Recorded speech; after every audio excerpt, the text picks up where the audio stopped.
Welcome to Simplified UPSC by PPP, where we listen, learn, and grow together. नमस्कार, the deep dive की आज की इस चर्चा में स्वागत है।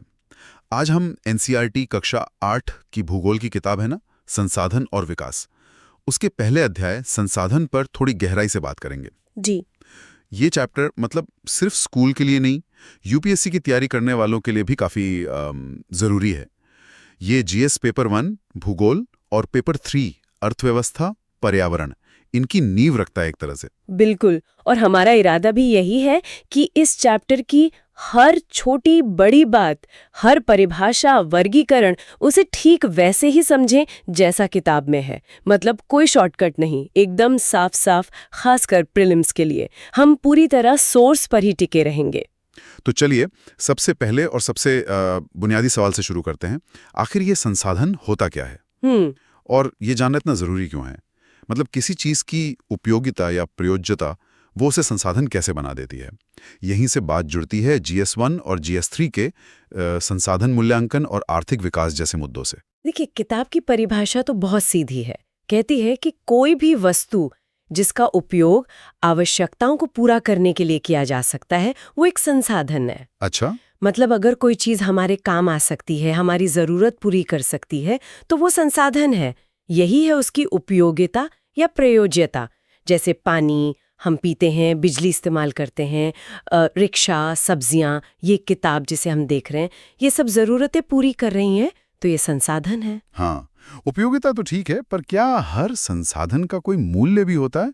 किताब कहती है हाँ होता है, पर जरूरी नहीं कि वो हमेशा आर्थिक ही हो, है ना? सही। जैसे धातुओं का तो आर्थिक मूल्य है, सोना चांदी महंगा बिकता है, लेकिन कोई खूबसूरत नज़ारा, पहाड़ का या झरने का, उसका शायद सीधा आर्थिक मूल्य ना हो, पर वो भी तो एक जरूरत पूरी कर रहा है, मानसिक शांति की या खुशी की, तो वो भी महत्वपूर्ण है, उसका भी एक तरह का मूल्य है। बिल्कुल। तो सवाल ये उठता है कि कोई चीज संसाधन बनती कैसे है? क्या सब कुछ हमेशा से संसाधन था? इसमें समय और तकनीक की क्या भूमिका है? ये समझना GS3 के लिए जरूरी है, जहां हम तकनीकी विकास और नए संसाधन बनने की बात करते हैं। हाँ, यहाँ किताब दो बहुत महत्वपूर्ण फैक्टर्स बताती है, समय और प्रौद्योगिकी।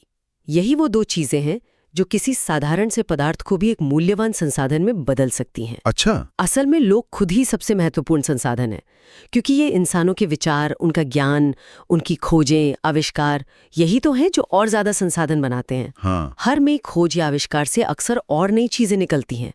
जैसे सोचिए, आग की खोज हुई तो खाना पकाना और न जाने क्या क्या शुरू हो गया। पहिया बना तो परिवहन के कितने तरीके निकले। हाँ, सही बात है। इसी तरह आज की टेक्नोलॉजी तेजी से बहते पानी से बिजली बना लेती है, जल विद्युत। तो वो पानी एक बहुत जरूरी संसाधन बन गया। ठीक है। यहीं पर एक और शब्द आता है, पेटेंट। इसका मतलब है किसी विचार अथवा आविष्कार पर एकमात्र अधिकार। मतलब अगर आपने कुछ नया खोजा तो उस पर आपका कानूनी हक। दिलचस्प। तो तकनीक चीजों को संसाधन बनाती है और पेटेंट उस पर अधिकार देता है। अच्छा, अब ये समझते हैं कि संसाधन कितने तरह के होते हैं। इनका वर्गीकरण समझना मतलब मैनेजमेंट और प्लानिंग के लिए बहुत जरूरी है, जो फिर से GS1 और GS3 दोनों से जुड़ता है। हाँ। तो प्राकृतिक संसाधनों को किन आधारों पर बांटा गया है? हाँ, प्राकृतिक संसाधनों का वर्गीकरण कई बेसिस पर किया गया है। चलिए एक एक करके देखते हैं। पहला आधार है विकास और प्रयोग का स्तर। ठीक है। इसके तहत दो तरह के संसाधन हैं। एक तो वास्तविक संसाधन, मतलब एक्चुअल रिसोर्सेज। ये वो हैं जिनकी मात्रा हमें पता है और जिनका हम आज इस्तेमाल कर रहे हैं। जैसे जर्मनी के रूर इलाके का कोयला या पश्चिमी एशिया का खनिज तेल, ये वास्तविक हैं। दूसरा है संभावी संसाधन, यानी पोटेंशियल रिसोर्सेज। ये वो है जिनकी कुल मात्रा शायद अभी ठीक से पता ना हो और जिनका हम अभी इस्तेमाल नहीं कर रहे पर भविष्य में कर सकते हैं। उदाहरण? जैसे लद्दाख में मिला यूरेनियम, हो सकता है आगे टेक्नोलॉजी इतनी बढ़ जाए कि हम इसका इस्तेमाल आसानी से कर लें। या फिर तेज हवाएं। सोचिए कई साल पहले ये संभावी थीं, पर आज पवन चक्कियां लगाकर पवन ऊर्जा फार्म बन गए हैं, जैसे नीदरलैंड्स में या भारत में गुजरात तट और तमिलनाडु के नागरकोइल में। तो अब ये वास्तविक संसाधन बन गई हैं। अच्छा, ये अच्छा उदाहरण है। हाँ। फिर दूसरा आधार है उत्पत्ति का, मतलब वो बने कैसे हैं। ओके। इसमें दो हैं जैव संसाधन यानी बायोटिक, ये सजीव होते हैं जैसे पेड़ पौधे, जीव जंतु, और दूसरे अजैव संसाधन यानी एबायोटिक, ये निर्जीव चीजें हैं, मिट्टी, चट्टाने, खनिज। ठीक। तीसरा आधार है भंडार या कह लीजिए समाप्तता का, मतलब वो खत्म हो सकते हैं या नहीं। इसमें आते हैं नवीकरणीय संसाधन, रिन्यूएबल। ये वो हैं जो जल्दी से दोबारा बन जाते हैं या भर जाते हैं। कुछ तो इसमें असीमित है, जैसे सूरज की रोशनी, हवा। हाँ। इन पर इंसानी गतिविधियों का ज्यादा असर नहीं होता। पर ध्यान देने वाली बात है, कुछ नवीकरणीय संसाधन जैसे पानी, मिट्टी, जंगल, अगर लापरवाही से इस्तेमाल करें तो उनका भंडार कम हो सकता है या वो खराब हो सकते हैं। हाँ, पानी की कमी तो आजकल बड़ी समस्या है। बिल्कुल। पानी वैसे तो असीमित लगता है, पर आज कई जगह पानी की कमी और जल स्रोतों का सूखना एक बड़ी समस्या है। और दूसरे हैं अनवीकरणीय संसाधन, नॉन रिन्यूएबल। इनका भंडार सीमित है, एक बार खत्म हो गए तो इन्हें दोबारा बनने में हजारों साल लग सकते हैं, इसीलिए इन्हें अनवीकरणीय कहते हैं।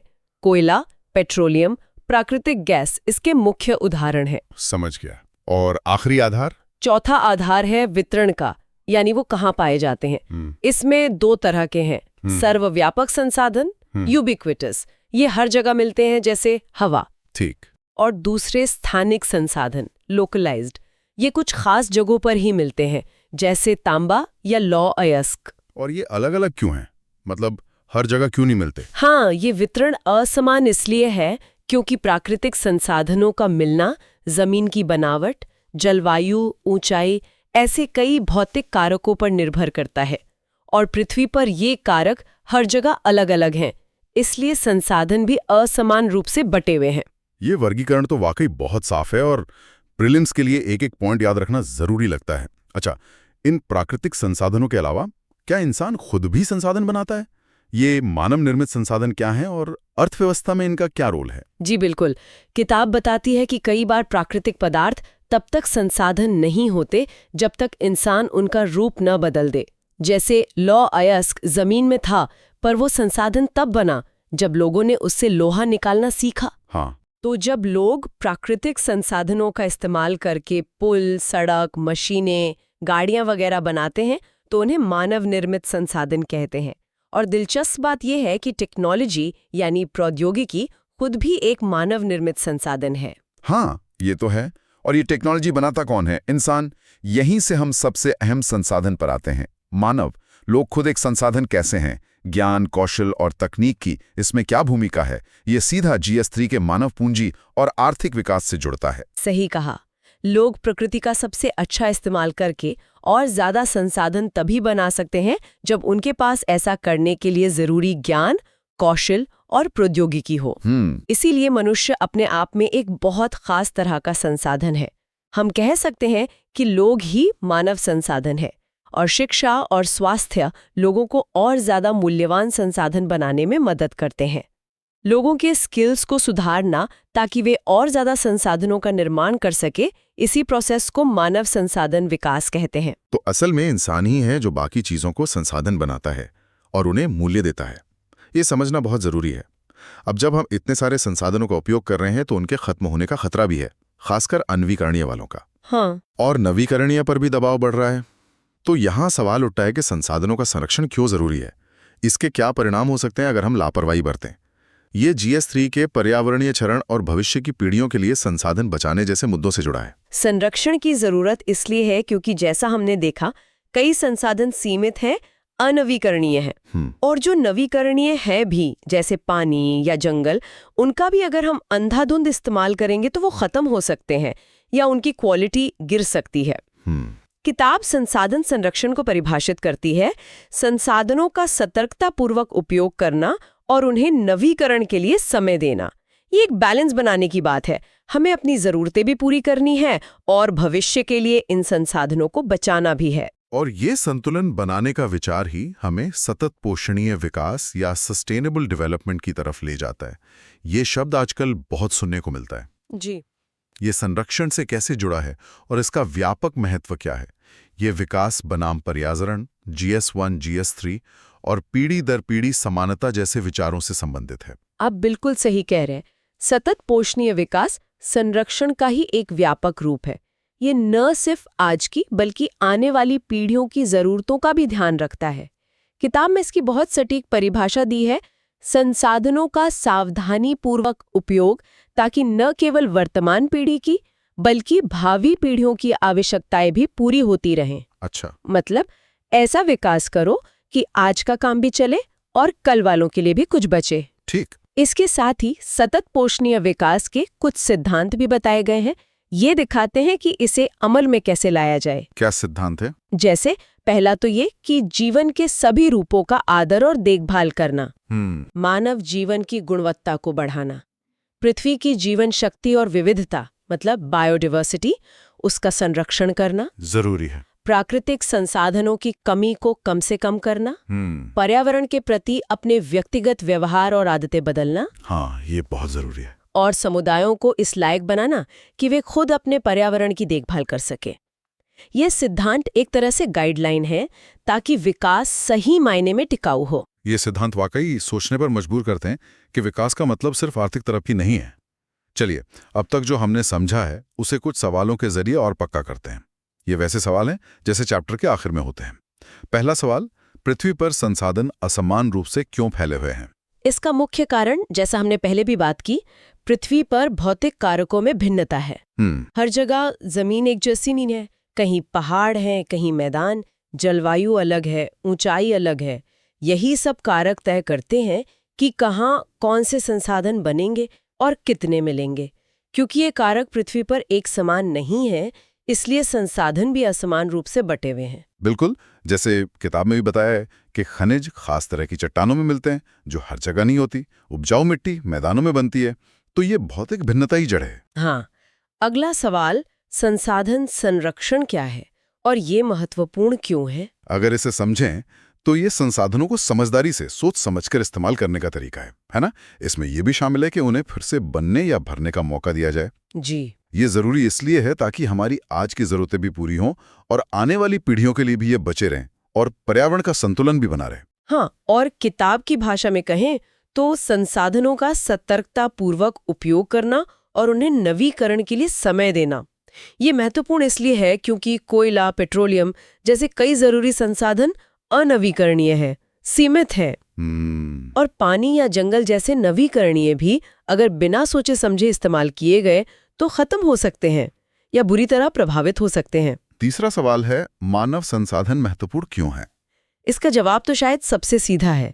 इंसान ही तो है जो अपने ज्ञान, अपने कौशल, अपनी बनाई तकनीक से प्रकृति की चीजों को उपयोगी बनाता है, उन्हें संसाधन का रूप देता है। हाँ। इंसान ही नई तकनीकें विकसित करता है, समस्याओं के हल ढूंढता है और बाकी सभी संसाधनों का प्रबंधन करता है। इसलिए किसी भी देश या समाज के विकास के लिए मानव संसाधन सबसे ज्यादा जरूरी है। और किताब भी यही कहती है कि लोग प्रकृति का सबसे अच्छा उपयोग तभी कर सकते हैं जब उनके पास ऐसा करने का ज्ञान, कौशल और तकनीक हो। बिल्कुल। शिक्षा और स्वास्थ्य लोगों को बेहतर और मूल्यवान संसाधन बनाने में मदद करते हैं। इसीलिए तो मानव संसाधन विकास पर इतना जोर दिया जाता है, मतलब लोगों के स्किल्स को बेहतर बनाना। जी हाँ। और आखिरी सवाल, सतत पोषणीय विकास क्या है? इसके सिद्धांत क्या हैं? ये विकास का वो तरीका है जो आज की जरूरतों को पूरा करते हुए भविष्य की पीढ़ियों की अपनी जरूरतें पूरी करने की क्षमता से कोई समझौता नहीं करता, है ना? जी। ये कोशिश करता है कि आर्थिक विकास भी हो, समाज में बराबरी भी आए और पर्यावरण की सुरक्षा भी हो, तीनों के बीच एक संतुलन बने। और इसकी सटीक परिभाषा, जैसा हमने पहले देखा, संसाधनों का सावधानीपूर्वक उपयोग ताकि न केवल वर्तमान पीढ़ी की अपितु भावी पीढ़ियों की आवश्यकताएं भी पूरी होती रहें। इसके सिद्धांत भी हमने डिस्कस किए। जीवन का सम्मान, मानव जीवन की गुणवत्ता में सुधार, पृथ्वी की विविधता का संरक्षण, प्राकृतिक संसाधनों का कम से कम ह्रास, व्यक्तिगत व्यवहार में बदलाव और समुदायों को सशक्त बनाना, ये सब मिलकर सतत विकास का ढांचा तैयार करते हैं। बहुत बढ़िया। तो इस पूरी चर्चा से खासतौर पर यूपीएससी प्रीलिम्स और मेंस के नजरिए से कौन सी मुख्य बातें हमें याद रखनी चाहिए? प्रीलिम्स के लिए कुछ जरूरी तथ्य और परिभाषाएं ये हैं। पहला, संसाधन, कोई भी वस्तु जिसकी उपयोगिता हो। पेटेंट, विचार या आविष्कार पर एकमात्र अधिकार। संसाधन बनाने वाले कारक, समय और प्रौद्योगिकी। फिर प्राकृतिक संसाधन वर्गीकरण, विकास प्रयोग के आधार पर, वास्तविक बनाम संभावी, उत्पत्ति पर, जैव बनाम अजैव, भंडार पर, नवीकरणीय बनाम अनवीकरणीय, वितरण पर, सर्वव्यापक बनाम स्थानीय। ये सब याद रखने हैं। मानव निर्मित संसाधन, प्रकृति से मिली चीजों से इंसान द्वारा बनाई गई वस्तुएं, जैसे पुल, तकनीक। मानव संसाधन, लोग, उनका ज्ञान, कौशल, स्वास्थ्य। संसाधन संरक्षण, सावधानी से उपयोग और नवीकरण के लिए समय देना। और सतत पोषणीय विकास, वर्तमान और भविष्य की जरूरतों में संतुलन और इसके सिद्धांत। और मेंस के नज़रिए से देखें तो इस अध्याय से हमें कुछ गहरी बातें समझ आती हैं। जैसे ये जो संसाधनों का वर्गीकरण हमने समझा, ये आर्थिक योजना बनाने, उनके प्रबंधन और नीतियां तय करने का आधार बनता है। GS3। हाँ, संसाधनों का ये जो असमान वितरण है, ये दुनिया में क्षेत्रीय विकास में असमानताएं लाता है और ये राज्यों या देशों के बीच सहयोग या कभी-कभी संघर्ष का कारण भी बन सकता है। GS1, GS3। बिल्कुल। मानव संसाधन का विकास मतलब शिक्षा, स्वास्थ्य, कौशल, किसी भी देश के समग्र विकास और बाकी संसाधनों के सही इस्तेमाल के लिए सबसे ज्यादा जरूरी है। जी। और आखिर में संसाधन संरक्षण और सतत पोषणीय विकास सिर्फ भविष्य की चिंता नहीं है, ये हमारी नैतिक जिम्मेदारी भी है। ये जलवायु परिवर्तन को रोकने और पीढ़ी दर पीढ़ी न्याय सुनिश्चित करने के लिए भी अनिवार्य हैं। GS3, GS1। बिल्कुल। ये बुनियादी अध्याय आगे आने वाली कई जटिल विषयों की समझ के लिए एक मजबूत नींव तैयार करता है। तो आज हमने देखा कि संसाधन सिर्फ एक साधारण शब्द नहीं है, बल्कि ये विकास, पर्यावरण और हमारे आने वाले कल से जुड़ी एक बहुत गहरी और बहुआयामी अवधारणा है। इस अध्याय की समझ UPSC की तैयारी में निश्चित रूप से मदद करेगी। जी हाँ। इस चर्चा के बाद एक सवाल सोचने के लिए छोड़ जाते हैं। जिस तेजी से टेक्नोलॉजी नए नए संसाधन बना रही है या पुराने संसाधनों के इस्तेमाल के नए तरीके खोज रही है, वो संसाधनों के उपयोग और उनके संरक्षण के बीच के नाजुक संतुलन को कैसे बदल रही है? क्या ये बदलाव हमेशा अच्छा ही होता है या इसके कुछ अनचाहे और खतरनाक परिणाम भी हो सकते हैं? इस पर विचार कीजिएगा। अगली बार फिर मिलेंगे एक और विषय पर ऐसी ही गहन चर्चा के साथ। Thanks for watching. Follow us on Telegram and Instagram. Don't forget to like, share, and subscribe.